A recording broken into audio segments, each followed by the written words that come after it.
Hello అండి, hi అందరికీ, welcome to my channel. మటన్తో మటన్ ఫ్రై ఎలా చేయాలో ఇప్పుడు చూసేద్దాం. ముందుగా అయితే మనం స్టవ్ ఆన్ చేసుకొని ప్యాన్ అయితే పెట్టుకొని, ప్యాన్ వేడెక్కాక ఆయిల్ వేడెక్కాక ఈ మటన్ని వేసేసుకోవాలి. మటన్ అయితే ఇలా కుక్ అవుతుంది చూడండి.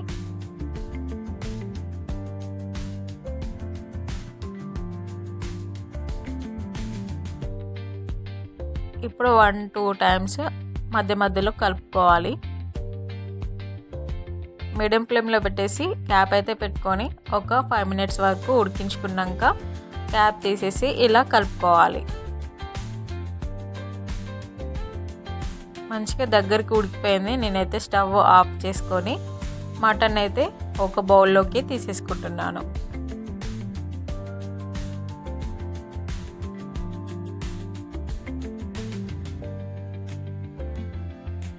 బౌల్లోకి తీసుకున్నాక ఒక 2-3 టేబుల్ స్పూన్ వరకు కారం అయితే వేసేసుకోవాలి.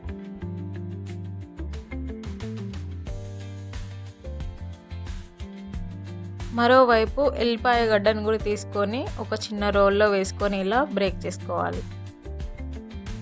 ఆయిల్ వేడెక్కాక పోపు పెట్టుకున్న ఆయిల్ వేడెక్కాక అందులో మనం దంచి పెట్టుకున్న ఎల్లిపాయ ముద్దను వేసేసుకొని కలుపుకోవాలి.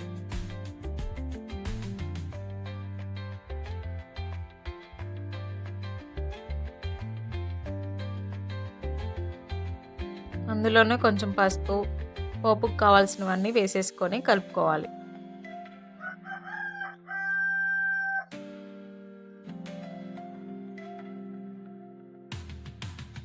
ఇప్పుడు దాంట్లో వేసేసుకొని ఈ మటన్ బౌల్లోకి తీసి పెట్టుకొని కారం అయితే వేసుకొని పెట్టుకున్నాం కదా, ఇప్పుడు అందులో వేసుకొని కలుపుకోవాలి.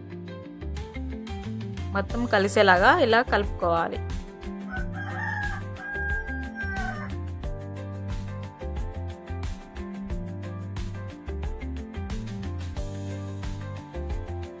మరోవైపు ఒక కడాయి పెట్టుకొని అందులోనే కొద్దిగా ఆయిల్ అయితే వేసేసుకొని మటన్ని వేసేసుకోవాలి.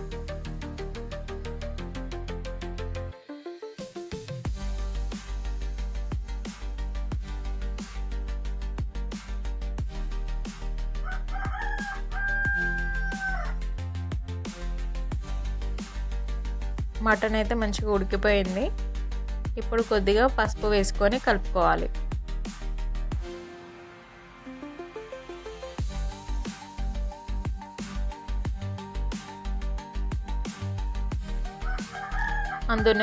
అందులోనే కొంచెం సాల్ట్ కూడా వేసేసుకొని కలుపుకోవాలి.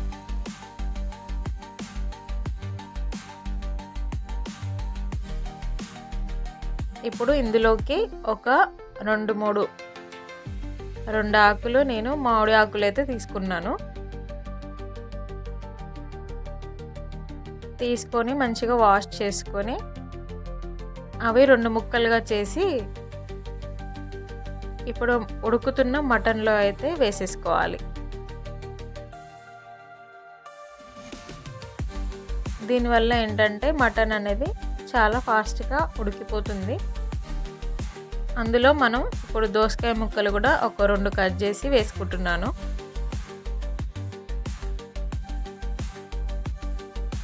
వేసుకొని ఇలా మంచిగా కలుపుకోవాలి. ఇప్పుడు చేస్తున్నది దోసకాయ మటన్ కర్రీ.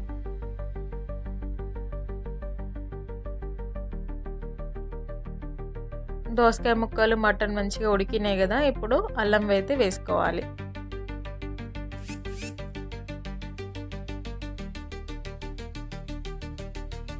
అల్లం వేసుకొని కలుపుకొని ఒక 5 మినిట్స్ తర్వాత కారం కూడా వేసుకోవాలి.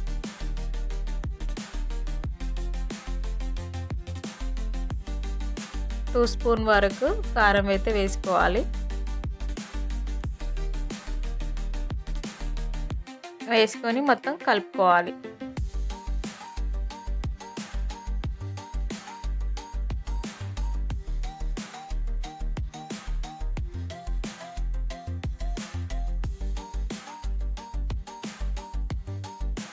ఇప్పుడు ఉడుకుతుంది కదా మంచిగా, దాంట్లోనే మనం వాటర్ అయితే పోసేసుకొని కలుపుకోవాలి.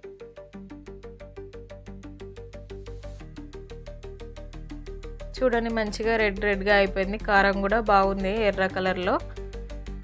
ఇప్పుడు మనం ఉడికిపోయింది. క్యాప్ పెట్టుకొని 1 టైం అయితే ఉడికించుకున్నాను. మళ్ళీ ఒకసారి కలుపుకొని కొద్దిసేపు ఉడకనివ్వాలి. అందులోనే కొత్తిమీర, మసాలా, ధనియాల పొడి కూడా వేసుకొని కలుపుకోవాలి.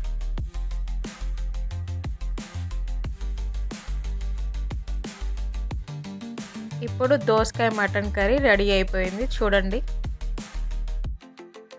చాలా పర్ఫెక్ట్గా బాగుంది. టేస్ట్ కూడా ఒకసారి మీరు కూడా ట్రై చేసి చూడండి ఫ్రెండ్స్.